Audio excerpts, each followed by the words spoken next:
Chief Executive of the Hong Kong Special Administrative Region, Leung Chun-ying, has once again raised the 2010 hostage incident that happened in Manila in the Philippines with Chinese President Xi Jinping. This, of course, the two leaders meeting on the sidelines of the APEC summit in Bali. 8 Hong Kong tourists were killed in what was a botched rescue attempt by Philippine police during what was an 11-hour ordeal that was televised right across the globe. President Xi agreed to follow up with the Philippine government on this issue. The foreign ministry here in Beijing saying that the Chinese government's position on this issue has been consistent. It added that China urges the Philippine government to honor the requests and concerns of the victims' families. The ministry also saying that China supports the Hong Kong SAR government in staying in close contact and coordination with the Philippine government. The Chinese side has conveyed to the Philippine side China's position on this through diplomatic channels. Now, all of this played itself out in a very bizarre incident that happened at the Bali International Convention Center where this APEC leaders meeting is happening. This was Sunday, where 3 reporters from Hong Kong, they tried to ask questions to the Philippine President Benigno Aquino, who was walking past them. The Indonesian authorities, the hosts for this year's APEC summit, they deemed it as inappropriate. They in fact thought that the journalists had crossed an ethical boundary and that the journalists were trying to accost a guest. Therefore, in addition to these 9 Hong Kong reporters were eventually removed from the venue. They couldn't further cover the APEC summit.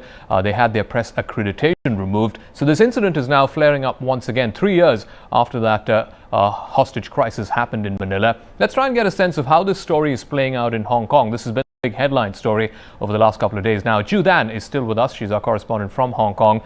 It's a very thin line in journalism where a reporter gets to ask a question, no matter how uncomfortable that question might put the subject of your interview in, how aggressive that question is. That's not a concern. What is a concern, though, is reporters are not allowed to heckle or accost or ambush a guest. I'm just curious as to the local reaction there in Hong Kong as to how they see these journalists from Hong Kong who did what they did. Well, 9 Hong Kong reporters were removed from the APEC venue, and hotel is making the headlines today here in Hong Kong. This follows these 9 TV and radio journalists shouted questions at Philippine President Aquino. They were asking if he would meet Hong Kong Executive Leung Chun-ying and apologize over the handling of the Manila hostage crisis in 2010 that resulted in the deaths of 8 Hong Kong tourists. Shan Yin-lam, chairman of the Hong Kong Journalists Association, said that Hong Kong reporters were just doing their jobs. It's not for the reporters to shout questions loudly or take an aggressive approach because they care about the news related to the Manila hostage crisis. She said the banning of the reporters for asking critical questions is an infringement of press freedom that is totally unacceptable.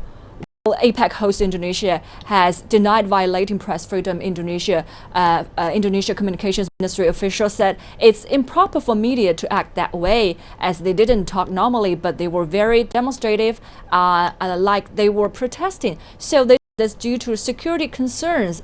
Actually, Hong Kong's Chief Executive Leung Chun-ying has met Philippines officials yesterday talking about the Manila hostage crisis. He said Philippine President Aquino has agreed to restart talks with Hong Kong over this issue after he told Aquino the issue would impact relations between the two sides. The talks will be attended by top officials from both parties, are expected to take place soon, so we'll be looking forward to it.